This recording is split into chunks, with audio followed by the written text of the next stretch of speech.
बेटा माइनुद्दीन कहा ताक देख रहे हो बेटा कत दूर पर्यন্ত তুমি দেখছো তিনি বলছেন ওসমানে হারুনি রহমাতুল্লাহি আলাইহি আমার পীর মুর্শিদকে কসম করে তিনি বলেন বলে হুজুর আপনি যখন আমাকে ওজিফা দিয়েছিলেন আমি ওজিফা করতে করতে করতে করতে আপনি যখন আমাকে ডাকলেন আমি আপনার সম্মুখে আসার পরে যখন হাজির হলাম হাজির হওয়ার পরে যখন আমাকে আপনি চোখটা বন্ধ করতে বলেন ওগো ওসমানে হারুনি রহমাতুল্লাহি আলাইহি আমি এখন দেখতে আছি কত দূর পর্যন্ত জমিনের নিচে যা আছে সব আমি দেখতে আছি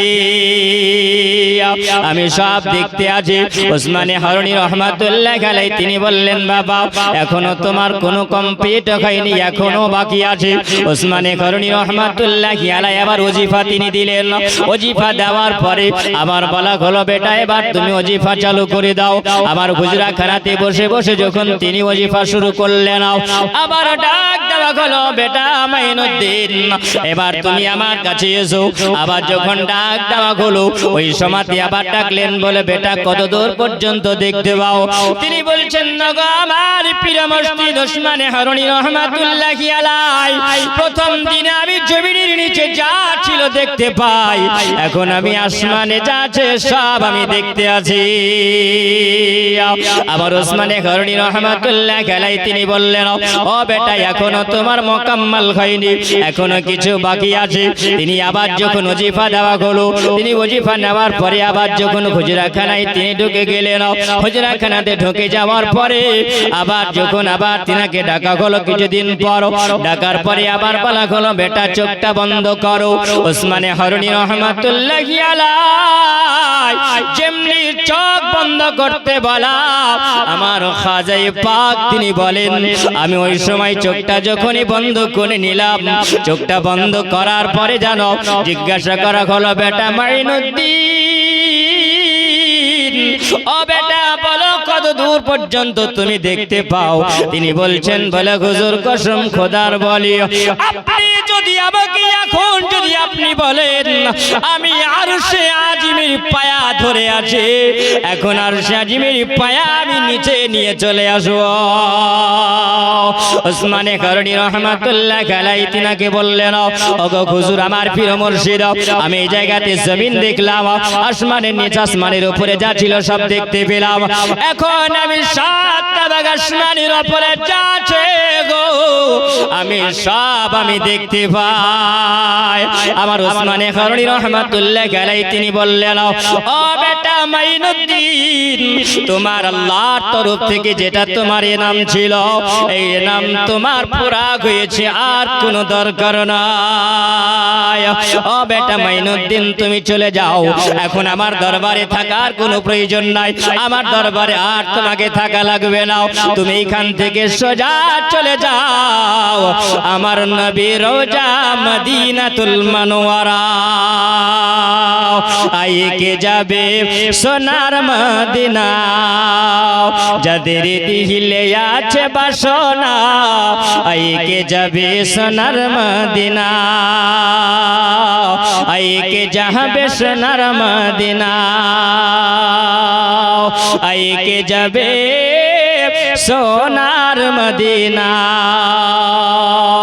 জলসা শুনতে আসবে যারা এই দিন তেরে হবে সদি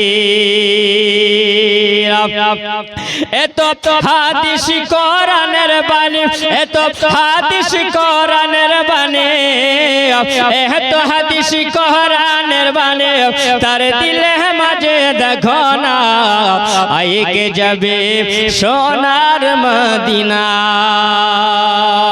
ওসমানে হারুনি রহমাতুল্লাহি আলাইহি তিনি বললেন বেটা এবার সোজা চলে যাও আমার দরবারে আর তোমাকে থাকা লাগবে না ও বেটা চলে যাও তুমি কোথায় যাবে আমার নবীর রওজা মুবারাকায় তুমি চলে যাবে আর আমার নবীর রওজা মুবারাকায় যাওয়ার পরে আমার নবীকে সালাম দিয়ে দেবে আর আমার নবী এখান থেকে তোমার ডিউটি লাগাইয়া দেবে জোরে বলুন এ মুসলমান আবার সোনামানিক জওয়ান যুবকেরা শোনা যাও আল্লাহর ওলি যিনি খাজায়ে পাক আমার নবী মুস্তাফা রওজা মুবারাকায় তিনি যখন ঢুকলেন আমার নবী মুস্তাফা রওজা মুবারাকায় আসার পরে তিনি সালাম দিলেন আসসালাতু আসসালামু আলাইকা ইয়া রাসূলুল্লাহ আবার নবীকে রওজা মুবারাকায় সালাম দেওয়ার পরে আবার নবী রওজা মুবারাকায় বসে বসে বসে বসে তিনি দুরূদ পড়তে আসেন আবার নবীর উপরে দুরূদ পড়ে সন্ধ্যা হলো রাত্রি হয়ে গেল আবার যখন রাত্রি শেষ হয়ে যায় আমার খাজা পাক তিনি বলেন আমি ওই সময় নবী মুস্তাফা রওজা মুবারাকার কাছে বসে বসে যখন ওজিফা আরম্ভ করলাম আল্লাহর নবীর উপরে দুরূদ পড়লাম আমার নবী যেন বলতে আছেন বেটা মাইনুদ্দিন ইহা क्या कर रहे হে বেটা বলো তুমি এইখানে কি করছো বেটা বলো তিনি বলছেন ইয়া রাসূলুল্লাহ নবী গো আপনার রওজায় আমি জিয়ারত করি আবার নবী বলছেন ও বেটা মাইনুদ্দিন তোমারা নাম কা মানা क्या है তোমার নামের মানেটা বলো বেটা আমার খাজা পাককে যেমনি জিজ্ঞাসা করা হলো বেটা মাইনুদ্দিন বলো বলো তোমার নামটা কি তুমি বলো আমার খাজা পাক তিনি বললেন ইয়া রাসূলুল্লাহ ইয়া হাবিবাল্লাহ নবী গো আমার নাম হলো মাইনুদ্দিন ও বেটা তোমার নাম তো মাইনুদ্দিন এটা জানলাম কিন্তু বেটা বলো তোমার নামের মানে কি তুমি বলো তিনি বলছেন আমার নামের মানে হলো দিন কা মাদাদ করনা আমার নামের মানে হলো দিনের মাদাদ করাও দিনের খিদমত করাও আমার নবী বলছেন এ মাইনুদ্দিন বলো তুমি দিনের খিদমত করবে তো তুমি নবীর রওজাতে কি করছো জোরে বলুন সুবহানাল্লাহ এ মুসলমান আমার নবী কি জানে না নবী কি জানে না যে নাম খাজা পাকের নাম মাইনুদ্দিন তো মাইনুদ্দিনের নামের মানেটা কি হবে নবী জানে না নবী জানে কিন্তু নবী বলছেন বেটা তোমার নামের মানে কি তিনি বললেন আমার নামের মানে হলো দিন কা মাদদ করনা দিনের খিদমত করাও তো বেটা দিনের যখন খিদমত করবে তাহলে বেটা বলো তুমি এই জায়গায় মদিনায় কি করছো আমি নবী তোমাকে বলি চলে যাও ওই হিন্দুস্তানের মাটিতে আজকে অন্ধকারে পড়ে আছে হিন্দুস্তানের মানুষেরা মূর্তি পূজায় ভর্তি হয়ে আছে ওই জায়গায় চলে যাও আর ইসলামের আলো জ্বালিয়ে দাও জোরে বলেন ইসলামের আলো জ্বালিয়ে দাও আল্লাহ পাকের কোরআন কি বলেন বিসমিল্লাহির রহমানির রহিম ইয়া আইয়ুহাল্লাযীনা আমানু দুখুলু ফিস-সিলমি কাফা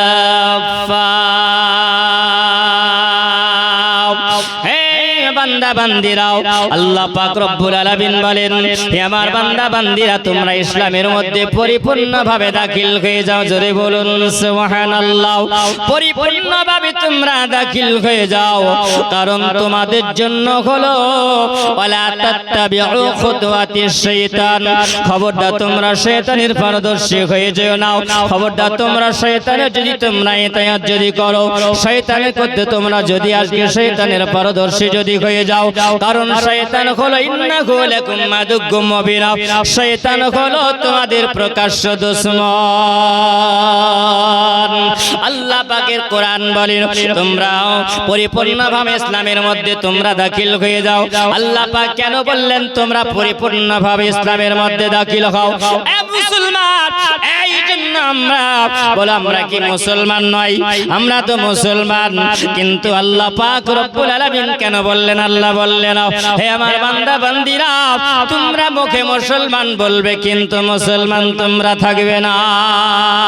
এই জন্য তোমরা মুসলমান থাকবে না, তোমরা মুখে মুসলমান বলো কিন্তু তোমরা মুসলমানে আল্লাহ পাক হুকুম করেছিল কোরআনের অটল বিধান, এই কোরআন অনুযায়ী তোমরা যদি সমস্ত কিছু যদি আল্লাহর বিধান যদি মেনে চলো, আমার নবী যেটা উপদেশ করেছেন সেটা যদি তোমরা মেনে চলো, নবী যেটা দিয়েছেন সেটা যদি তোমরা গ্রহণ করে নাও, তবেই তোমরা মুসলমান হতে পারবে। আমার সোনা মানিক বাবাজিরাও, আল্লাহ পাকের কোরআন বলেন ওয়ালা তামুতুন্না ইল্লা ওয়া আনতুম মুসলিমুন। এ বান্দা বান্দিরা, তোমরা অতক্ষণ পর্যন্ত তোমরা মৃত্যুবরণ করিও না যতক্ষণ পর্যন্ত তোমরা পূর্ণাঙ্গ তোমরা মুসলমান না হয়ে যাবে। আমার বাবাজিরা সোনা মানিক, আল্লাহ পাকের ওলি যিনি হলেন আমার খাজা পাক আজমিরি সঞ্জিনী রহমাতুল্লাহি আলাইহি, আমার নবী বললেন নে পিতা মাইনুদ্দিন আর মদিনাতুল মুনাওয়ারায় তোমাকে থাকতে হবে না, তুমি সোজা চলে যাও হিন্দুস্তানের মাটিতে। ওই জায়গায় তোমাকে ইসলামের আলো তোমাকে জ্বালাতে হবে, ওই জায়গায় ইসলামের আলো তুমি জ্বালিয়ে দেবে। আমার খাজা পাক যেমনি ডিউটি পেলেন, আল্লাহর নবীর ওই জায়গা থেকে তিনি বিদায় নিয়ে সোজা হিন্দুস্তানের দিকে রওনা হলেন। জোরে বলুন সুবহানাল্লাহ। আমার খাজা পাক আজমিরি সঞ্জিরি রহমাতুল্লাহি আলাইহি, আল্লাহর নবী রওজা মুবারক থেকে তিনি শুনে আল্লাহর কাবা তিনি জিয়ারত করেছিলেন। জোরে বলুন সুবহানাল্লাহ। তিনি হজ কমপ্লিট করলেন, তিনি হজ করার পরে ওইখান থেকে তিনি সোজা চলে গেলেন, একদম তিনি চলে আসলেন কোন জায়গায়? মুসলমান যেটা হলো বাগদাদ শরীফ। জোরে বলুন সুবহানাল্লাহ। এনে অনেক রাস্তা আছে, তিনি বলেন আমি ওই জায়গাতে যখনই আসলাম ওই জায়গাতে কেউ বলেছেন আমার খাজা পাক বড় পীর আব্দুল কাদের জিলানী রহমাতুল্লাহি আলাইহি রওজা মুবারক, তিনি ওই জায়গাতে তিনি যখন আসলেন, আসার পরে তিনি বলেছিলেন আমি ওই জায়গাতে সুবহানাল্লাহ বাগদাদ শরীফে যখন তিনি ছিলেন ওইখান থেকে তিনি সোজা লম্বা তিনি সফর করলেন কোথায়? ওই জায়গাতে কিছু মুরিদ তিনি করলেন, যার নাম হলো সুবহানাল্লাহ বখতিয়ার কাকি রহমাতুল্লাহি আলাইহি। ওই জায়গায় 40 জন ব্যক্তি আমার খাজা পাকের হাতে হাত দিয়ে তিনি মুরিদ হলেন। জোরে বলুন সুবহানাল্লাহ। তিনি চলে গেলেন কোথায়? তিনি বলেন আমি সোজা রাস্তা নিলাম। এ মুসলমান, আপনি যখন আপনাকে কোন জায়গা ঠিকানা দেওয়া হবে তখন আপনাকে সব কিছু লিখে দিতে হবে না, হবে না, তবে আপনি চিনতে পারবেন। এ মুসলমান, এখন ইন্টারনেটের যুগ হয়েছে, কারণ এখন মানুষ যদি গুগল সার্চ করে দেয় তাহলে আপনার সমস্ত কিছু সব জায়গা দেখা যাবে। বিজ্ঞান এত মানুষের জন্য চলাফেরার জন্য এত সুযোগ সুবিধা করে দিয়েছে। এই বেনাদর আমার সোনা মানিক বাবাজিরা, মুসলমান দিন দরদি আমার খাজা পাককে আল্লাহর নবী ম্যাপ দিয়েছিলেন। জোরে বলুন সুবহানাল্লাহ। আমার খাজা পাক তিনি বলেন আমি এখান থেকে সোজা চলে আসলাম, লাহোরে ঢুকলাম, আর লাহোর একজন আল্লাহর ওলি ছিলেন যিনি রহমাতুল্লাহি আলাইহি। ওই জায়গাতে তিনি বলেন আমি কিছুদিন ওই জায়গাতে কাটাইয়া নিলাম, আর কাটাইয়া নেওয়ার পরে তিনি বলেন আমি চলতে আরম্ভ করলাম। আবার যখন চলে সোজা পাকিস্তানে ঢুকলাম, আর পাকিস্তানে আসার আগে তিনি বলেন আমি লাহোরে আসার আগে একজন ব্যক্তির সঙ্গে আমার সাক্ষাৎ হয়ে গেল। একজন ব্যক্তির সঙ্গে যখন আমার সাক্ষাৎ হলো, আমার সময় আমাকে জিজ্ঞাসা করা হলো, সালাম দেওয়া হলো, আমি সালামের উত্তর দিলাম। আমাকে জিজ্ঞাসা করে বেটা মাইনুদ্দিন, ও বেটা তুমি কোথায় চলে যাও বলো বলো। তিনি বলছেন বলে আমি যাব, আমার নবী আমাকে ডিউটি দিয়েছে, আমি যাব হিন্দুস্তানের মাটিতে চলে যাব। এই মুসলমান হিন্দুস্তানের মাটিতে আসবে, ইনাকে বলছেন বেটা মাইনুদ্দিন হিন্দুস্তানের মানুষেরা বড় ভালো নয়। হিন্দুস্তানের মানুষেরা মুসলমান দেখলে পারে এই মুসলমানের উপরে এত অত্যাচার করে, আর এই মুসলমানদেরকে তারা আশ্রয় দেয় না। মুসলমানকে দেখলে তারা কতল করে দেয়, মুসলমানকে দেখলে তারা মার্ডার করে দেয়। তিনি বলছেন, বাবাও তুমি যদি যাও তাহলে তোমাকে লাগবে কিছু বন্দুক নিয়ে যেতে হবে, গুলি নিয়ে যেতে হবে, পিস্তল নিয়ে যেতে হবে, তবে তাদের সঙ্গে লড়াই করতে পারবে। এ মুসলমান, আল্লাহর ওলি আমার খাজে পাক তিনি জিজ্ঞাসা করলেন, এ বাবা তুমি কে?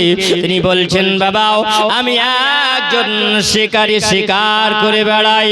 এ মুসলমান, যখন আমার খাজা পাক তিনি বলেন, এ বাবা তোমার হাতে কি ওটা বলো? তিনি বলছেন, আমার হাতে এটা বন্দুক। এই বন্দুক দিয়ে তোমার কাজ কি হয় বলো? তিনি বলছেন, আমার এই বন্দুক দিয়া যত পাখি দেখতে পাওয়া যায় এই পাখিগুলোকে আমি নিশানা করে মেরে দিই, আর যেমনি গুলি চালিয়ে দিই সঙ্গে সঙ্গে পাখিটাকে যদি গুলি লেগে যায়, গুলি লেগে গেলে পরে পাখিটা পড়ে যায় আর সেই পাখিটাকে মরে যায়। আর যখন মরে যায় ওই পাখিটাকে আমি ধরে নিয়ে পকেটে ভরে নিই। এটাই ছিল আর পেশা। তিনি বলছেন, বাবা তাহলে তোমার বন্দুকের গুলি চালাও, ওই পাখির দিকে গুলিটা চালিয়ে দাও। যেমনি গুলি চালিয়ে দেওয়া সঙ্গে সঙ্গে পাখিটাকে গুলিটা লেগে গেল, আর যেমনি লেগে যাওয়া পাখিটা দাপ করে জমিনে পড়ে গেল। যেমনি জমিনে পড়ে যাওয়া আবার খাজা পাক তিনি ওই জায়গায় একটা কারামাত তিনি দেখালেন। জোরে বলেন, আমার খাজা পাক তিনি ওই জায়গাতে পাখিটাকে ওঠানোর পরে হাত বলিয়ে দিয়ে বললেন, বলে আল্লাহর সৃষ্টি রে, আল্লাহর হুকুমে আমি আলী, আমি আল্লাহর ওলি একজন তোমাকে বলছি, তুমি এখন জিন্দা হয়ে যাও। জোরে বলুন সুবহানাল্লাহ। এ মুসলমান, আমার খাজা পাক আজমিরি সঞ্জিরি রহমাতুল্লাহি আলাইহি ওই জায়গায় পাখিটাকে যেমনি হাতে ওঠাইয়া নিলেন সঙ্গে সঙ্গে জীবিত হয়ে গেল। আর যেমনি জীবিত হয়ে যাওয়া আমার খাজা পাক বলল, বাবা এই বন্দুকটা দিয়ে তুমি গুলি মেরে পাখি মারতে পারো, আর তুমি যাকে মেরে দিতে পারো আমি তাকে জিন্দা করে দিতে পারি। আমি আল্লাহর হুকুমে জিন্দা করে এ বাবা হিন্দুস্তানের মাটিতে যাব। তবে শুনে নাও, আমি হিন্দুস্তানের মাটিতে যাব আমার মনের ইচ্ছাতে আমি যাই না, আমার মনের আনন্দতে আমি যাই না। আমাকে যিনি একজন ডিউটি যিনি লাগিয়েছেন তিনি জীবনে কোনোদিন মিথ্যা কথা বলেনি। আচ্ছা বলুন, আমার নবী কি জীবনে কোনোদিন মিথ্যা কথা বলেছে? মুসলমান, আমাদের তো মিথ্যা কথায় পেট গজ গজ করছে, তাই না? সারাদিনে মিথ্যা কথা না বললে আমাদের ভাত হজম হয় না, মন ভালো করে না। এ মুসলমান, আল্লাহর নবী সাল্লাল্লাহু আলাইহি সাল্লাম বলেছেন, জগৎবাসীরে তোমরা শুনে রাখো, তোমরা জেনে রেখে দাও। আল্লাহর নবী বলেছেন, আল্লাহর নবী যখন একটা রাস্তা দিয়ে নবী আমার পদার্পণ করেন ওই জায়গাতে নবী আমার দাঁড়িয়ে গেলেন। সাহাবীরা বলে, ইয়া রাসূলুল্লাহ, ইয়া হাবিবাল্লাহ, নবী আপনি কেন দাঁড়িয়ে গেলেন? আল্লাহর নবী বলছেন, আমার সাহাবীরা শোনো, আমি এই জন্য নবী দাঁড়িয়ে গেলাম, আমি যেটা দেখি তোমরা সেটা দেখো না। আল্লাহর নবী দুই চোখের পানি ঝরিয়ে তিনি বললেন, এ আমার সাহাবীরা ওই দেখতে পাও, ওই যে খেজুর গাছের ডাল দেখা যায়, ওই খেজুর গাছের ডাল কেটে নিয়ে এসো। আল্লাহর নবী যখন বললেন, হুকুম করা হলো খেজুর গাছের ডাল, দুখানা ডাল কেটে নিয়ে আসার পরে আল্লাহর নবী বললেন, এই জায়গাটি দুই জায়গায় গেড়ে দাও। জোরে বলুন সুবহানাল্লাহ। দুই জায়গায় গেড়ে দাও। সাহাবীরা বললে, ইয়া রাসূলুল্লাহ, ইয়া হাবিবাল্লাহ, নবী গো কেন এই জায়গাতে, নবী গো কেন এই জায়গাতে ডাল গানানো হবে? আল্লাহর নবী বলেন, আমার উম্মত উম্মতিরা ছোট গুনার কারণে তাদের কবরে আযাব হবে, ছোট গুনার কারণে তাদের আযাব হবে। আল্লাহর নবী বললেন, ছোট গুনাহগুলো কি তোমরা জানো? এ মুসলমান, নামাজ যদি আপনি না পড়েন আপনার গুনাহ হবে, আর আপনি ইচ্ছাকৃত যদি নামাজ কাজা যদি করেন তাহলে আপনার কাবিরা গুনাহ হয়ে যাবে। আল্লাহর নবী বললেন, আমার উম্মত উম্মতিরা ছোট গুনার কারণে তারা জাহান্নামী হবে, কবরে তাদের আযাব হবে। সাহাবীরা বললে ইয়া রাসূলুল্লাহ ইয়া হাবিবাল্লাহ নবী গো সেটা কি কাজ? আল্লাহর নবী বললেন এই মানুষটা দেখতে পাই যে এখানে দুটো ডাল কেটে দিব আমি নবী। এই জায়গায় দেখো এই জায়গাতে দুটো কবর আছে, জোরে বলেন সুবহানাল্লাহ। কি আছে? দুইটা কবর আছে। একটা কবরে ডালটা গেড়ে দেওয়া হলো আর একটা কবরে ডাল গেড়ে দেওয়া হলো।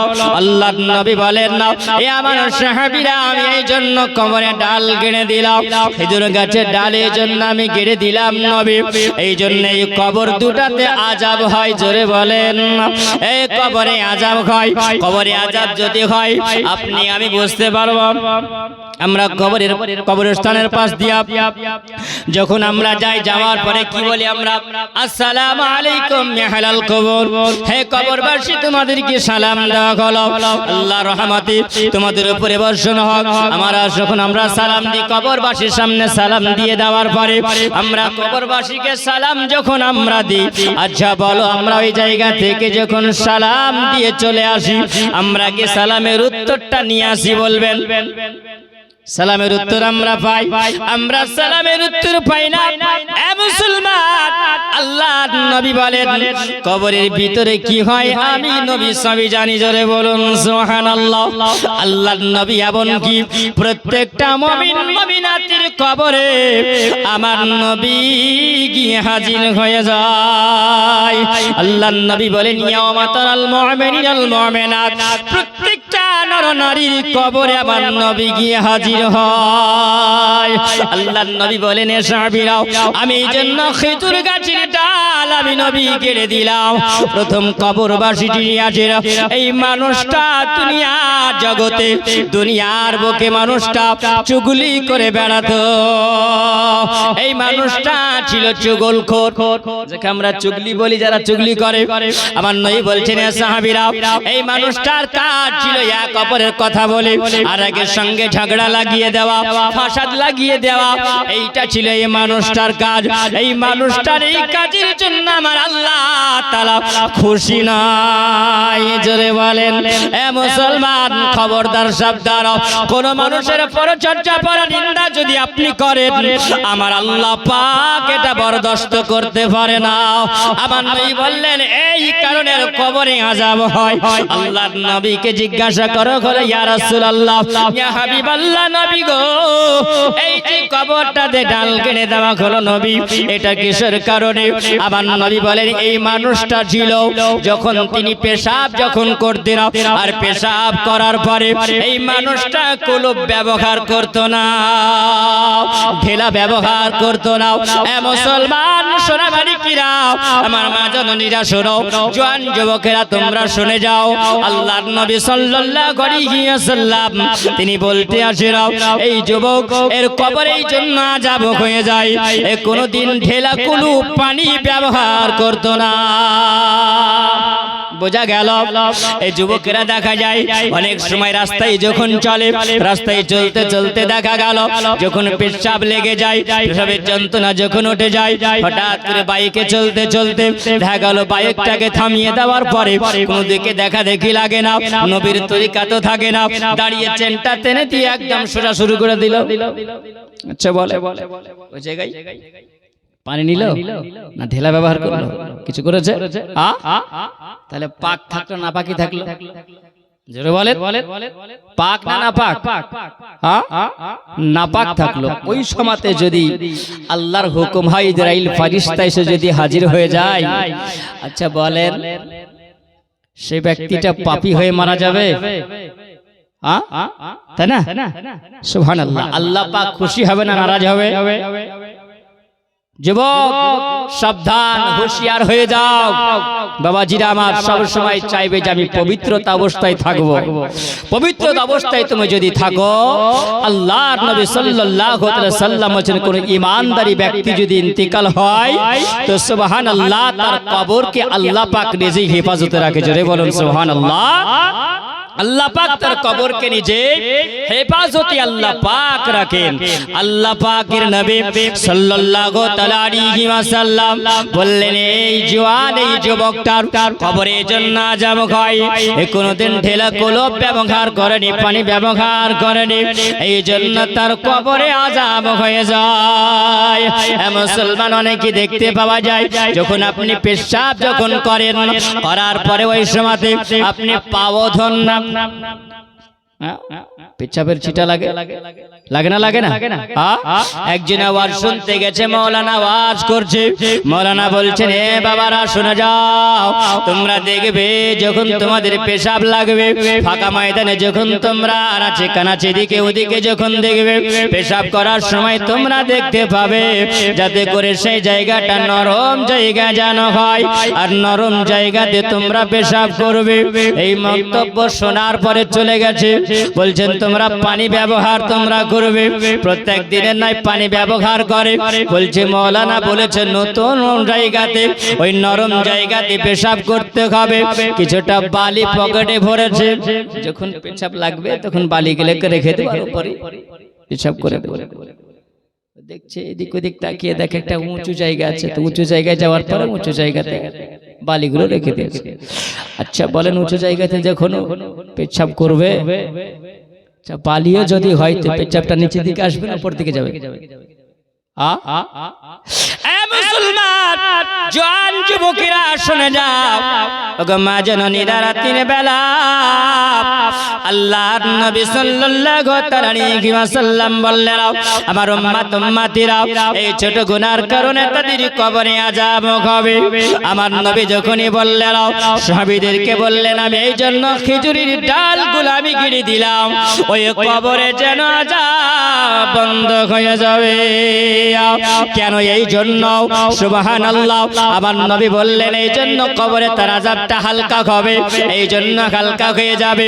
আল্লাহ পাক রব্বুল আলামিন পবিত্র কোরআন আল্লাহ পাক জানিয়ে দিয়েছেন, ইউসাম্মিহু লিল্লাহি মা ফিস সামাওয়াতি ওয়া মা ফিল আরদ, জমিনের বুকে যত গাছপালা তরুলতা আছে সবাই আল্লাহ পাকের জিকির করে, জোরে বলেন। এ মুসলমান, তুমি আল্লাহ জিকির করতে ভুলে যাও, কিন্তু আল্লাহ পাকের গাছপালা তরুলতা আল্লাহ জিকির ভুলে না। এই জন্য আবার নবী বললেন, সাহাবীরা আমি এই জন্য এই দুটো কবরে আমি খেজুরের ডাল আমি কিনে দিলাম, তাতে করে কবরে আযাব হালকা খায়। আর যতক্ষণ পর্যন্ত এই গাছের ডালগুলো জীবিত থাকবে, ততক্ষণ পর্যন্ত আল্লাহ পাকের জিকির করবে। মুসলমান, আপনি তাহলে বলবেন, বলে মাওলানা আপনি বলেন তাহলে খেজুর গাছের ডালগুলো শ্রেষ্ঠ না মানুষ শ্রেষ্ঠ? মুসলমান, আল্লাহর নবী সাল্লাল্লাহু আলাইহি ওয়াসাল্লাম আল্লাহর নবী বলেছেন, শুনে যাও, একটা খেজুর গাছের ডালের যদি এতটা ক্ষমতা হয়, আমার আল্লাহ পাক আমার উম্মতির ক্ষমতা আরো বেশি মর্যাদা দিয়েছেন, জোরে বলুন সুবহানাল্লাহ।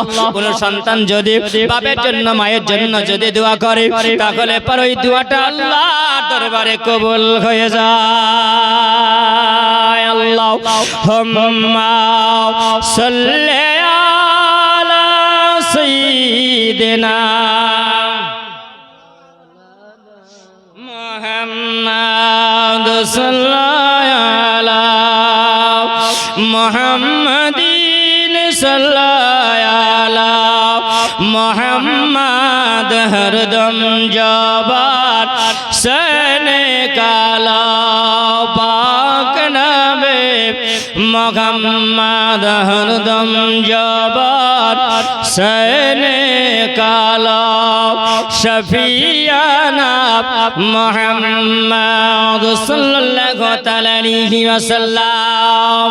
আল্লাহর ওলি যিনি হলেন খাজা পাক আজমিরি সঞ্জিনী রহমাতুল্লাহি আলাইহি, তিনি ওই সময়ে পাখিটাকে তিনি জিন্দা করলেন। তিনি বললেন, বলে বাবা তুমি বন্দুক দিয়ে কাজ চালাও, আমি আজমিরের বুকে যাব, আমি দিল্লির সরজমিন যাব, আমি হিন্দুস্তানের মাটিতে আমি যাব, কিন্তু শুনে যাও আমার জন্য কোন বন্দুকের প্রয়োজন লাগবে না, আমার নবীর মহব্বত আছে সিনায় নাই। আর আল্লাহর নবী আমাকে ওজিফা শিখিয়ে দিয়েছেন, যেটা হলো আমার কাছে আছে আল্লাহ পাকের কোরআনের ওজিফা। জোরে বলুন সুবহানাল্লাহ। এ মুসলমান, আমার খাজা পাক তিনি বলেন আমার বন্দুকের প্রয়োজন হবে না, আমার কাছে আল্লাহ পাকের কোরআনের ওজিফা আছে, যেটা হলো আয়াতুল কুরসি। জোরে বলো, আমার কাছে আয়াতুল কুরসি যদি থাকে, এ মুসলমান, আয়াতুল কুরসির এত ফজিলত আছে, আল্লাহ পাকের কোরআনের এত ফজিলত। আমার নবী বলেছেন, বান্দা বান্দিরা, আমার উম্মত উম্মতিরা শুনে রাখো, তোমরা আয়াতুল কুরসি রাত্রি বেলাতে পাক পবিত্রতা হয়ে যদি তোমরা 3 বার তিলাওয়াত করে হাতের তালি যদি তোমরা দিয়ে দাও, সুবহানাল্লাহ, যতদূর পর্যন্ত তোমরা আয়াতুল কুরসি পড়া হাতের তালুর আওয়াজটা যাবে ততদূর পর্যন্ত শয়তান দূরে থাকবে। এ মুসলমান, তুমি যদি বলো আজকে আয়াতুল কুরসি পড়ে পড়ে তুমি যদি বুকে ফু দিয়ে যদি ঘুমাইয়া যাও, আল্লাহ পাক রব্বুল আলামিন তোমার যদি মরণ যদি হয়, তোমার ইমানি হালাতে মরণ হয়ে যাবে। জোরে বলেন। এ মুসলমান, কিছু ইউটিউবের মাধ্যমে ইউটিউব মৌলবি বের হয়েছে, সাবধান হবেন, হুঁশিয়ার হবেন, কেন না এই জন্য বলে যাই, সাবধান হয়ে যাবেন, হুঁশিয়ার হয়ে যাবেন। বলছে আয়াতুল কুরসি পড়লে তোমার কাছে শয়তান আসবে না। শয়তান যদি না আসে, শয়তান তো আল্লাহর ফেরেশতা, তাহলে মালাকুল মাউত আল্লাহর ফেরেশতা না, তাই না? উদাহরণ আপনাকে দিবে যে শয়তান আল্লাহর ফেরেশতা, আর ইজাজিল ফেরেশতা যখন আসবে তখন ওটাও তো ফেরেশতা, তাহলে খবরদার শয়তান যদি দূর হয় তাহলে মালাকুল মাউত ফেরেশতা আসবে না। এ মুসলমান, সাবধান, হুঁশিয়ার হয়ে যাও, রহমতের ফেরেশতা আপনার বাড়ির জন্য দরজা খোলা থাকে। জোরে বলুন। এ মুসলমান, আপনার যদি কর্ম যদি ভালো হয় তোমার সব ভালো হবে, কর্ম যদি ভালো যদি না হয় সব বেকার হয়ে যাবে। আমার খাজা পাক তিনি বলেন, আমি ওই সময় যখন রাস্তা দিয়ে চলে গেলাম, ওই জায়গায় কারামাত তিনি দেখিয়ে দিলেন, বাবারে আমার বন্ধুকে দরকার লাগবে না, আমার কাছে আয়াতুল কুরসি থাকলে এটাই হলো যথেষ্ট। এই বাবাজি আবার যখন তিনি আবার রাস্তায় চলে আসলেন, ওই সময়তে আরেকজন আল্লাহর ওলির সঙ্গে সাক্ষাৎ হয়েছে। জোরে বলেন সুবহানাল্লাহ। যিনি হলেন গৌরী রহমাতুল্লাহি আলাইহি। তিনি বলেছিলেন, ভারতের সরজমিনে আমি দাওয়াত দেওয়ার জন্য যখন ইসলামে দাওয়াত দেওয়ার জন্য যখন গেলাম, গৌরী রহমাতুল্লাহ খানের সঙ্গে রাস্তায় দেখা, বেটা মাইনুদ্দিন কোথায় যাও বলো? তিনি বলছেন, আমি যাব এই ভারতের জমিনে চলে যাব। সুবহানাল্লাহ। তিনি বললেন, ভারতের মানুষেরা বড় ভালো নয়, মানুষেরা বড় ভালো নয়, ওরা ইসলামের মানুষকে দেখতে পারে না, তারা অত্যাচার করে, তারা ওই সময় যদি দেখতে পায় তারা কতল করে দেয়। ওইখানে হিন্দুস্তানের মানুষেরা বড় ভালো নয়। তিনি বলছেন, এ গৌরী রহমাতুল্লাহি আলাইহি, ওগো আল্লাহর ওলি, আমি তো আমার নিজের ইচ্ছায় যাই না, যিনি আমাকে পাঠালেন তিনি হলেন রাহমাতাল লিল আলামিন। জোরে বলো। কারণ আল্লাহর নবী জানেন, আল্লাহ পাকের নবী মক্কাতুল মুকাররমা থেকে নবী যখন আমার হিজরত করে মদিনা গেলেন, আলীকে বলেছিলেন, বলে আলী রে, আমার বিছানায় তুমি শুয়ে যাও, আর আমি নবী যখন চলে যাব আলী, তখন আলী শোনো, সকাল বেলাতে আমার আমানতের মালগুলো আমি তোমাকে দিয়ে গেলাম, এই আলী সবাইকে আপন আপন তুমি আমানতের মালগুলো সবাইকে দিবে, আর সকাল বেলাতে তুমিও মদিনা হিজরত করে নিবে। জোরে বলো। আলীকে বললেন, আলী বিছানায় শুয়ে যাও। আচ্ছা বলে, আমার মতন আপনার মতন মোল্লা মৌলবি যদি হয় বলবেন শুভ না, তার কারণ নবীকে তো কতল করবে, তাই না? আমি শুয়ে গেলে তামাকও ছাড়বে না, শেষ করবে। কিন্তু হযরতে আলীর ঈমানটা কত তাজা দেখো, কারণ হযরতে আলী বলেন, আমার নবী বলেছেন বিছানাতে তুমি শুয়ে যাবে আলী রে, আর আলী তুমি সকাল বেলাতে আমানতের মালগুলো দিয়ে তুমি আলী চলে আসবে মদিনা হিজরত করবে। আলী জানেন যে আমার নবীর জবান থেকে যখন বের হয়েছে, সারা দুনিয়ার মক্কার মানুষ কেন, যত নবীর দুশমন আছে, বাতিলেরা আছে, আমাকে কতল করতে পারবে না, কারণ নবীর কথা মিথ্যা হবে না। জোরে বলো। আলীর মনে এটা ছিল, আলীর মনের ঈমান ছিল এটা, আমার নবীর মুখ থেকে যেটা বের হয়েছে, আমি আরামে ঘুমিয়েছিলাম। আলীকে জিজ্ঞাসা করা হয়েছিল, আলী বলো সেই দিনের রাতটা তো তোমার জন্য খুব খতরনাক ছিল, তোমার জন্য রাতটা তো সেটা ভয়ঙ্কর ছিল। আলী বলো সেই দিনে তুমি কেমন ঘুমিয়েছিলে? আলী বলে কসম খোদার করে বলে আমি আলী এতদিন ঘুমিয়েছিলাম, বড় চিন্তায় ঘুমিয়েছিলাম। নবীর বিছানাতে যেই দিন আমি হিজরতে রাতে রাত কাটিয়েছিলাম, এর মতন আরামের ঘুম আমি কোনদিন ঘুমাই না। এই নাম হলো হযরত আলীর ঈমান। এ মুসলমান, আমার খাজা পাক তিনি বলেন ও গৌরী রহমাতুল্লাহি আলাইহি, আমি হিন্দুস্তানের মাটিতে যাব, আমার নবী পাক দো জাহানের বাদশা খালি কামলি ওয়ালা কা রাহমাতাল লিল আলামিন আমার নবী আমাকে হুকুম করেছে। আমার মদিনাতুল মুনাওয়ারার দয়ার নবী আমাকে ডিউটি আমাকে দিয়েছে, কোন মানুষ মাইনুদ্দিনের ক্ষতি করতে পারবে না। এ মুসলমান, আমার খাজা পাক যখন তিনি ওই জায়গা থেকে চলে আসলেন, ওইখান থেকে তিনি বলেন আমি লাহোরে গেলাম, আমি লাহোর থেকে পাকিস্তানে ঢুকলাম, আমি পাকিস্তান থেকে নিয়ে আবার সোজা বেরিয়ে গেলাম, কোথাও চলে গেলেন। তিনি বলেন আমি দিল্লির শার জমিনে আসলাম। জোরে বলেন এ মুসলমান, দিল্লির শাহ জমিনে আসার আগে তিনি কিভাবে ইসলামের আলো জানিয়েছিলেন?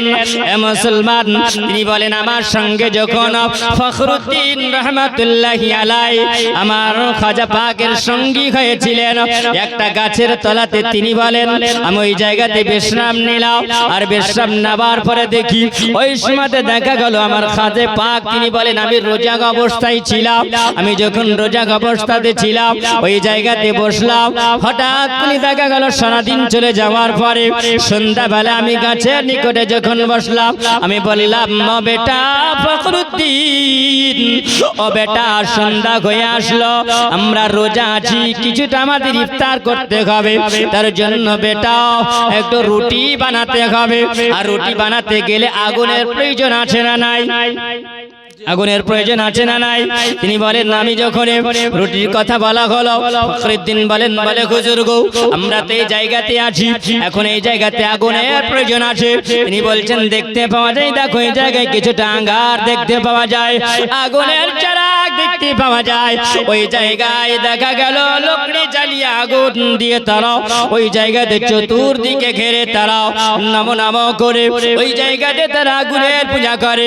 আমার খাজা পাক যখন বললেন ও বেটা ফখরুদ্দিন যাও ওইখান থেকে তুমি আগুন নিয়ে এসো, আমার খাজা পাক যখন বললেন তিনি ওই জায়গায় পানি নিয়ে আগুন নেওয়ার জন্য যখন তিনি গেলেন, যাওয়ার পরে বললেন বলে বাবা তোমরা আমাদেরকে একটু আগুন দিয়ে দাও, একটু আগুন দিয়ে দাও। তখন ওইখান থেকে একজন পুরোহিত তিনি বলছেন তুমি কে ফকির, তোমাকে তো আমি চিনি না। বলছেন আমাকে তোমাকে চিনতে হবে না, আমি ওই জায়গায় গাছতলায় দেখতে পাও একজন আল্লাহর ওলি তিনি বসে আরাম করেন। জোরে বলুন সুবহানাল্লাহ। আল্লাহর ওলি তিনি বসে আছেন। উনি যখন আগুন চাইলেন আগুন দেওয়া হলো না। ফখরুদ্দিন রহমাতুল্লাহি আলাইহি আমার খাজা পাকের কাছে আসার পরে বলছেন হুজুর গো আমি ওই জায়গাতে পানি নেওয়ার জন্য আমি আগুন নেওয়ার জন্য গেলাম, কিন্তু ওরা যে আগুনের পূজা করে ওরা আগুন দেয় না। আমার খাজা পাক তিনি মেজাজটাকে নিয়ে তিনি এমন ভাবে চোখটাকে রাঙিয়া তিনি আঙ্গুরের আঙ্গারের কাছে আসার পরে তিনি এমন ভাবে দাঁড়িয়ে যাওয়ার পরে বলছেন ও বাবা বলো তোমরা আগুনের তোমরা এই জায়গায় আগুনগুলোকে জ্বালিয়ে তোমরা গোল করে ঘিরে নিয়ে তোমরা কি করো? তখন বলছেন প্রহিত বাবা বলে আমরা এই জায়গাতে আগুনের আমরা পূজা করি, কারণ আগুন হলো আমাদের খোদা।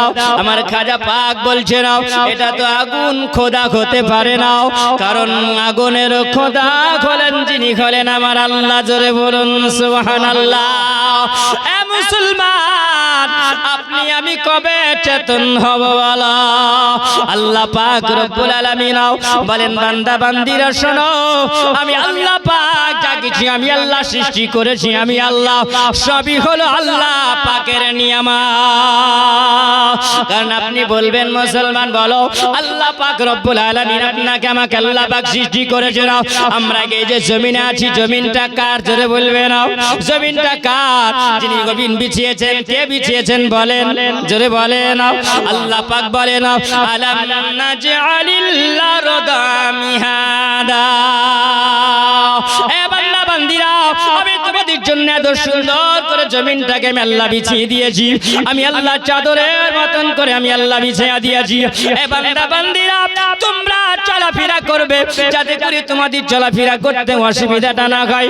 আমি আল্লাহ একটা জমিন বানাই না, আমি আল্লাহ এইরকম তোমরা যে জমিন দেখতে পাও আমি আল্লাহ 7টা জমিন আমি আল্লাহ বানিয়েছি। জোরে বলুন সুবহানাল্লাহ। আমার আল্লাহ পাক বলেন যখন আমি জমিন যখনই বানাইয়া দিলাম ওই সময় বান্দা জমিনটা যখন টলমল খেলতেছিল, জমিনটা যখন ভেসে বেড়ায়, আমি আল্লাহ পাক দেখলাম আমার বান্দা বান্দিরা যেই জমিনে চলাফেরা করবে ওই বান্দা বান্দিদের অসুবিধা হবে। আমি আল্লাহ পাক বললাম আল জিবালু আতাদা, আমি আল্লাহ জমিনের উপরে বড় বড় পাহাড় গুলোকে চাপিয়ে দেওয়ার পরে আমি আল্লাহ পেরেক মেরে আমি আল্লাহ রেখে দিয়েছি। জোরে বলো এ মুসলমান, আল্লাহ পাকের নিয়ামতের তুমি যদি আলোচনা করো শেষ করতে তুমি পারবে না। এ মুসলমান বাবাজিরা আমার সোনা মানিকেরা, ও আমার মা কালা শুনো গো মা, আল্লাহ যখন জমিন আল্লাহ বানিয়েছিলেন, আমার আল্লাহ জমিন বানানোর পরে আল্লাহ বলেছিলেন বলে জমিন রে শুনে রাখ, আমি আল্লাহ তো কি বানালাম, আমি আল্লাহ তোকে আমি আল্লাহ সৃষ্টি করলাম, তোর ভিতরে যদি আমি আল্লাহ একটা কাঠ যদি রেখে দেওয়া হয় এই কাঠটাকে তুই হজম করে ফেলবি। জোরে বলেন সুবহানাল্লাহ। হজম করে না বাপ, হজম করে নাই। একটা যদি আপনি কোনো বস্তু যদি আপনি রেখে দেন ওই জমিনের নিচে আর খুললে পরে পাওয়া যাবে না, কিন্তু আমার আল্লাহ পাক বলেন জমিন শোন, তোর নিচে যদি আমি আল্লাহ মানুষ যদি রেখে দিই যে মানুষ তোর উপরে চলাফেরা করবে, হে জমিন তোর উপরে যদি আমি আল্লাহ পাক তোর নিচে যদি আমি আল্লাহ শুইয়া দিই ওকে রাখবি না, ওকে শেষ করে দিবি। শেষ করে না কিন্তু মুসলমান শোনো, কয়েকটা দেহু নষ্ট খাই না, এক নম্বরে হলো আম্বিয়াগণের দেহু নষ্ট খাই না। জোরে বলেন সুবহানাল্লাহ। আম্বিয়াগণের দেহু নষ্ট খাবে না। আল্লাহর নবী বলেছেন ইন্নাল্লাহা হারামা আলাল্লাহর জাসাদালান্দা কুলা ফানাবিকুল্লাহি হাইয়ুন ইরযাকুন ইন্নাল্লাহা হারামা আলাল্লাহর দি আযাদাল আম্বিয়া, নিশ্চয় জিনেরা আল্লাহ পাকের নবী হয়ে যায়, আল্লাহ পাকের জিনেরা নবী হয়ে যান, তিনাদের জন্য আল্লাহ পাক এই জমিন কি বারণ করেছে বলে জমিন রে তোর জন্য হারাম করে দিলাম তিনাদের জিসিমকে খাওয়া। জোরে বলেন জিসিমকে খাওয়া আমি আল্লাহ হারাম আমি আল্লাহ পাক করে দিলাম। রাহিত 1000 আর তবিরুল 1000 টাকা দিয়েছেন। সুবহানাল্লাহ। দুজনে 2000 টাকা দিয়েছেন। এ বাবাজিরা আমার শুনে যাও গো মা, ও জওয়ান যুবকেরা শোনো, আমার আল্লাহ পাক বলেন এই মাটিকে আমি আল্লাহ পাক হারাম করেছি নবীদের জন্য, আউলিয়াদের জন্য আর মুমিন বান্দাদের জন্য আমি আল্লাহ হারাম করে দিয়েছি। আমার আল্লাহর কত দয়া। এ মুসলমান শুনে যাও বাবাজি গো, আমার আল্লাহ বলেন এই জমিনটি তুই সব হজম করবি, তবে শুনে রাখ জেনে রাখ তোর জমিন শুনে রাখ জেনে রাখ। এই জন্য আমার বান্দাবাদীর জন্য আমি আল্লাহ পাক কত দয়া করেছি, এটা খবরদার তুই করবি না, কারণ আমি আল্লাহ পাক আমার বান্দা বান্দির উপরে আমি আল্লাহ দয়া করেছি। আমার ওই বান্দা তোর উপরে যদি একটা বীজ যদি বনে দেয়, উনি একটা বীজ যদি বনে দেয়, একটা ভুট্টার দানা যদি পুঁতে দেয়, রায়ের জমিতে যখন ওই রায়ের সরষা যদি ছিটাইয়া দেয়, ওই রায়ের দানাগুলো যদি ছিটাইয়া দেয়, তবে আমি আল্লাহ পাক বলে দিলাম শুনে রাখ, আমার ওই বান্দা বান্দি যখন তোর উপরে যখন ছিটাইয়া দিবে, একটা দানা যখন পুঁতে দিবে, একটা দানার বিনিময়ে শত শত দানা দিয়ে দিবি। সুবহানাল্লাহ। আর একটু জোরে হবে না? সুবহানাল্লাহ। আমরা চিন্তা করি আল্লাহ পাকের দয়া, আল্লাহ পাকের রহমত। আচ্ছা বলেন তো বাপ, আপনারা চাষি মানুষ, আমরা চাষি মানুষ, চাষ করি না? রায়ের সময় সরষার সময় যখন যে ফসল হয় তখন হয় না? আচ্ছা বলুন ভুট্টার দানা যদি আপনি একটা পুঁতে দেন, আচ্ছা একটা দানাতে কটা গাছ হয়? যেটা বলেন একটা গাছ হয় না? একটা গাছ হয়, একটা গাছে কটা ভুট্টা হয়? 2 থেকে 3টা হয়, দুটো হয়, তিনটাও হয়, দুটোই হয়, তাই না? আচ্ছা বলেন একটা গাছ বাহাল হলো একটা দানা দিয়ে, তো আল্লাহ পাকের দয়াতে আল্লাহ কটা দানা দিল? কটা দানা দিয়েছেন? শত শত দানা দিয়েছেন। আমার আল্লাহ পাক দিয়েছে না দেয়নি? আপনি পুঁতে দিলেন, আর মহান আল্লাহ পাক দায়িত্বে নিয়েছিল জমিন, খবরদার বীজটাকে যদি নষ্ট করো আমার বান্দার মন খারাপ হবে। জোরে বলেন সুবহানাল্লাহ। তুমি সব হজম করবে, কিন্তু আমার বান্দা যদি একটা বীজ যদি বনে দেয়, একটা বীজ যদি লাগায়া দেয়, ওই বীজটাকে নষ্ট করবে না। একটা দানার বিনিময়ে শত শত দানা দিবে। জোরে বলেন সুবহানাল্লাহ। এটা হলো আল্লাহ পাকের দয়া। আমার আল্লাহ পাক রব্বুল আলামিন বলেন, ইন্নাল্লাহা ইয়ারযুকু মান ইয়াশাউ বিগাইরি হিসাব। আমার বান্দা বান্দিরা, তোমরা একটা বীজ বললে, আর আমি আল্লাহ পাক তোমাকে শত শত, আমি আল্লাহ পাক দানা আমি আল্লাহ দিয়ে দিলাম। বলো তোমাকে শত দানা দিনওয়ালা কে? জোরে বলেন। যিনি হলেন আমার আপনার আল্লাহ। বলো আমরা দানা পাওয়ার পরে আমরা খুশি হই না বেজার হই? কোন সময় আল্লাহর শুকরিয়া আদায় করি না? যদি জিজ্ঞাসা করা হয়, বলো ভাই তোমার এবার রায়ের কেমন হয়েছে, সরষা কেমন হয়েছে, ধান কেমন হয়েছে, আর বলিস একটু বীজ কম হয়ে গেছে, বলবে না যে আল্লাহ যা দিয়েছে তাই শুকরিয়া হয়েছে? বলে কোন সময় বলি না। আল্লাহ সন্তুষ্ট হবে কেমন করে বাপ? আমরা কিছু পাওয়ার পরে আমরা আল্লাহ পাকের শুকরিয়া আদায় করব, আল্লাহ পাক খুশি হবেন। এ বাবাজি আমার সোনা মানিক, আসুন আমার খাজাই পাক আজমিরি সঞ্জিরি রহমাতুল্লাহি আলাই, তিনি পাকিস্তান থেকে নিয়ে যখন তিনি ঢুকছেন কোথায়, এ দিল্লির সার জমিনে তিনি আসলেন। দিল্লির সার জমিনে আসবেন, আর ওই যে প্রহিত বাবার সঙ্গে কি হচ্ছিল, কথা হচ্ছিল।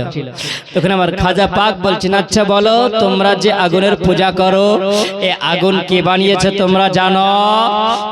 তখন বলছেন কেন? এটা তো আমাদের খোদা। তোমাদের খোদা? বলে হ্যাঁ।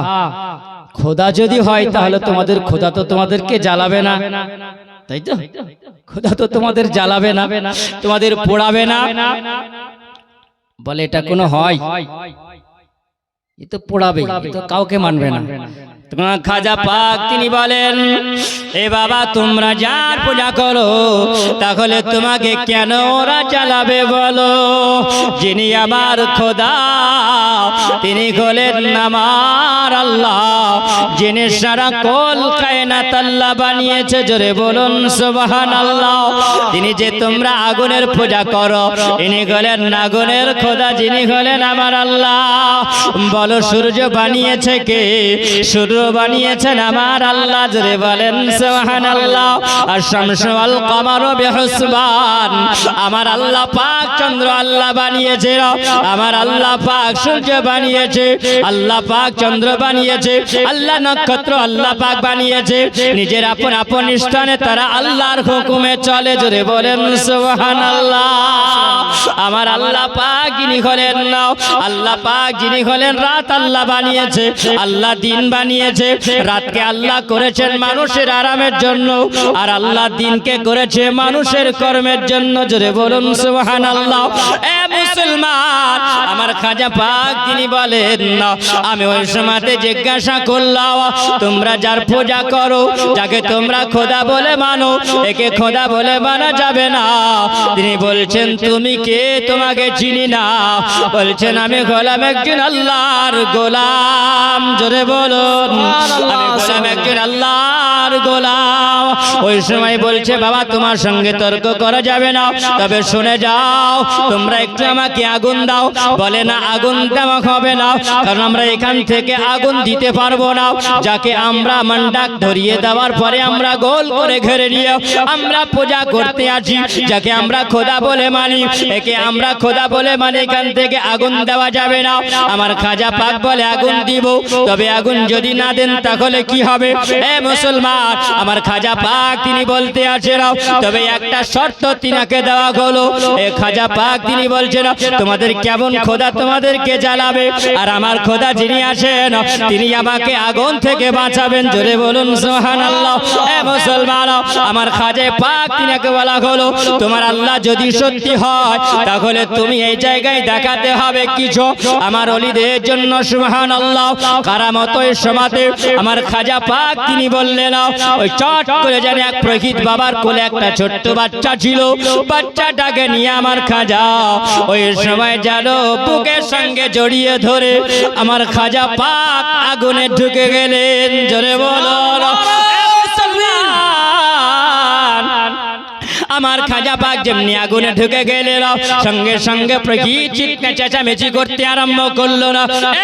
কোথায় আছে তোমরা দৌড়ে এসো। একজন দেখি ফকির বাবা আমার ছেলেটাকে কোল থেকে ছিনিয়ে নেবার পরে আগুনে ঢুকে গেল, আগুনে ঢুকে গেল আর বাঁচবে না। ওই ফকির বাবা বাঁচবে না, ওই পাগলও বাঁচবে না, আমার ছেলেটা বাঁচবে না, আমার আদরের ছেলে আর বাঁচবে না। সবাই চেঁচামেচি করতে আরম্ভ করলো। প্রকৃত বাবা ডাক দিয়ে বলে তোমরা আগুনকে নিভায়া দাও, পানি নিয়ে এসো, তোমরা আগুন নিভাও, আমার ছেলে মনে হয় আর বেঁচে নাই। এ মুসলমান দিন দরদি আমার খাজা পাক ওই সময় জানো তিনি বলেন আমি কিছুক্ষণ পরে আগুন থেকে বেরিয়ে গেলাম। যেমনি আগুন থেকে বেরিয়ে যাওয়া ওই সময় তিনি বলছেন এবার দেখো এই ছেলেটাকে যেমনি প্রহিতের কোলে দেওয়া হলো, প্রহিত বাবাকে জিজ্ঞাসা করছে, প্রহিত বাবা বলে ও বাবা আমার সোনার টুকরা, ও আমার কলেজার টুকরা, একবার মুখে চুমা দেয়, একবার গালে চুমা দেয়, একবার কপালে চুমা দেয়, একবার সিনাতে চুমা দিয়ে জামাগুলো খুলে যেন দেখছে আমার ছেলেটা কোনো আগুনে পশম পড়েছে কিনা। এ মুসলমান যখন জিজ্ঞাসা করে বাবা আগুনে তুমি ছিলে, ও বাবা তোমাকে আগুনে কি তোমাকে স্পর্শ করেনি? তিনি বলছেন বলে আব্বা যতদিন ধরে আপনি আগুনের পূজা করেন না এতদিন ধরে আগুন দেখেছি, আগুনের তাপমাত্রা দেখেছি, কিন্তু আমাকে যখন ওই ফকির বাবা আমাকে কোলে নেবার পরে আগুনে ঢুকে নিল ওই সময় দেখি আগুনের ভিতরে যেন দেখা যায় একটা বিশাল বড় ফুলের বাগান। নারে রিসালাত মাসলাকে আলা হযরত জীবনী বক্তা মাওলানা আব্দুল আহাদ সাহেব। নারে তাকবীর। আমার বাবা জিনা সোনা মানিকেরা আমার খাজা পাক আজমিরি সঞ্জিরি রহমাতুল্লাহি আলাইহি ওই জায়গাতে যখন তিনি দেখলেন, দেখার পরে আবার যখন বাচ্চাটাকে জিজ্ঞাসা করা হলো এ বাবা তুমি কি দেখতে পেয়েছো বলো? তিনি বলছেন বলে আব্বা গো আমি ওই জায়গায় আগুনের ভিতরে আমি এই জগতের বুকে আপনার কোলে বসে বসে বসে বসে বসে বসে জীবনে যা কোনোদিন না দেখেছি ওই ফকির বাবার কোলে ঢুকে যাওয়ার পরে আগুনের ভিতরে আমি তাই দেখতে পেয়েছি। মুসলমান আমার খাজা পাক ওই জায়গায় কারামাত তিনি দেখালেন। তিনি বলছেন বাবারে আমি দুনিয়ার কোনো পাগল নয়, আমি হলাম নবীর পাগল, আমি হলাম আল্লাহর গোলাম, যার ইবাদত করি। আল্লাহ পাক বলেছেন লা তা'বুদু ইল্লাল্লাহ, তোমরা ইবাদত করো আল্লাহ, আল্লাহ ছাড়া কাউরি ইবাদত করা যাবে না। আমি যার ইবাদত করি তিনি হলেন আমার আল্লাহ। ওই জায়গায় খাজা পাক ওই জায়গায় তিনি ইসলামের দাওয়াত তিনি দিলেন। সবাই দেখলো তিনি যখন আগুনের ভিতর থেকে তিনাকে পোড়াতে পারল না, আল্লাহ পাকের ওলি খাজা পাকের কারামাত দেখে ওই জায়গায় 40 জন ব্যক্তি কলমা পড়ে মুসলমান হয়ে গেল। আগুন দিয়া তিনি বললেন ওই জায়গায় রুটি পাকানো হলো, রুটি পাকায় নেওয়ার পরে তিনি বলেন আমি ওই জায়গাতে আমি বসে বসে মাগরিবের আজান আজান হওয়ার সময় আমি ইফতার করলাম, সূর্য ঢলে গেল। ইফতার করে আমি মাগরিবের নামাজ পড়ে নেওয়ার পরে তিনি বলেন সোজা ওই জায়গায় চলে গেল। এ মুসলমান, কোথায় যাওয়া হলো? তিনি বলেন আমি পাকিস্তান পাড়ি দিয়ে সোজা দিল্লির শাহ জমিনে চলে আসলো। জোরে বলো। সোজা দিল্লির শাহ জমিনে যখন আসলেন, ওই দিল্লির শাহ জমিনটা হিন্দুস্তানে ভরা ছিল। হিন্দুস্তানের মধ্যে পূজায় ভরা ছিল। আগুনের যারা পূজা করত, সূর্যের যারা পূজা করত, চন্দ্র যারা পূজা করত, ওই সময় আমার খাজা পাক একটা ফাঁকা ময়দানে এসে তিনি ডেরা লাগালেন না। খাজা পাক যখন ডেরা লাগিয়ে দেওয়ার পরে আমার খাজা পাক বসে গেলেন। হঠাৎ করে যেন একটা মানুষ আসলো। আসার পরে জিজ্ঞাসা করছে, বাবা আপনি কে গো এই জায়গাতে বসে আছেন? আপনাকে তো কোনোদিন দেখিনি, আপনি তো একটা ফকির বেশে বসে আছেন। তিনি বলছেন, বাবা রে, আমি হলাম একজন আল্লাহর গোলাম। জায়গায় পরিচয় দিচ্ছেন আমি হলাম একজন আল্লাহর গোলাম। বলছেন, বাবা আল্লাহর গোলাম ও সব কিছু বুঝি না, আপনাকে তো দেখে ফকির দরবেশ লাগে, তা আপনি এখান থেকে চলে যান অন্য জায়গা। কারণ এই জায়গাতে আমরা উটগুলো রাখি। যে ময়দানে দেখছেন যতগুলো উট রাখা আছে, এই উটগুলো চড়িয়ে নিয়ে আসার পরে আমরা আরামের জন্য এই জায়গায় রাখি। আপনি এখানে বসেন না, আপনি অন্য জায়গায় বসেন। খাজা পাক তিনি তাকালেন, তাকার পরে বলছেন, কেন এই জায়গায় বসলে কোনো অসুবিধা আছে? আরো কত জমিন পড়ে আছে, ওইদিকে দেখো, বসাও। বসবে? বলছেন, না ফকির বাবা, এটা হলো রাজার হুকুম। কারণ রাজার যতগুলো উট দেখছেন সমস্ত উটগুলো এখানেই থাকে, আর অনেক জমিন আছে, আপনি অন্য জায়গায় চলে যান। পাপ আমার খাজা পাক বললেন, শোন, যখন আমাকে উঠতেই হবে, আমার পছন্দের জায়গা ছেড়ে যখন যেতে হবে, উট যখন রাখবি তো তোর উটই বসে থাক। ওটি বসে থাক।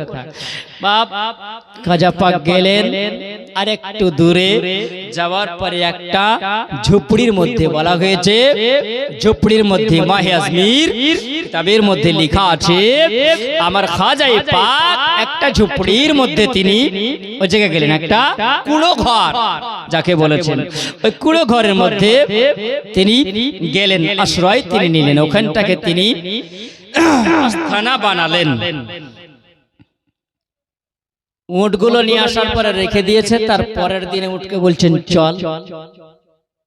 উট কিন্তু আর যায় না, ওট আর যায় না। কেন যায় না? ওট বলছে, বলে শোন রে, আমাকে যদি এখন আমার আল্লাহ জবান যদি দেয়, তাহলে জবান দিয়ে দিলে আমি মানুষের মতন তোর সাথে কথা বলতাম। রে রাখাল, এ রাখাল, তুমি যার হুকুম তুমি মানো, সে হলো একজন রাজা, আর সে রাজাজি হলো সূর্যর পূজা করনেওয়ালা। যে সূর্যকে আল্লাহ বানিয়েছে, জোরে বলেন সুবহানাল্লাহ। যে আগুনের পূজা করে রাজা, ওই আগুনের পূজা করে ওই রাজা, ওই রাজার হুকুমে তুমি আমাকে এই জায়গায় নিয়ে এসেছো, মাঠে ময়দানে আমাকে চড়াতে নিয়ে এসেছো। কিন্তু এই জায়গাতে কে ছিল তুমি জানো না?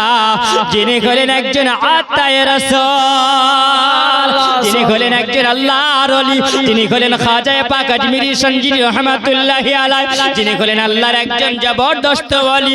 আর আল্লাহর ওলি যেই জায়গাতে আমাকে বসার জন্য হুকুম দিয়েছে, আল্লাহর ওলি যদি আমাকে উঠতে বলে তবে উঠব, যাব না। জোরে বলুন সুবহানাল্লাহ। এ মুসলমান, এত চেষ্টা করলো কিন্তু রাখাল বলে আমি ওট উঠাতে পারলাম না। খবরটা কোথায় গেল?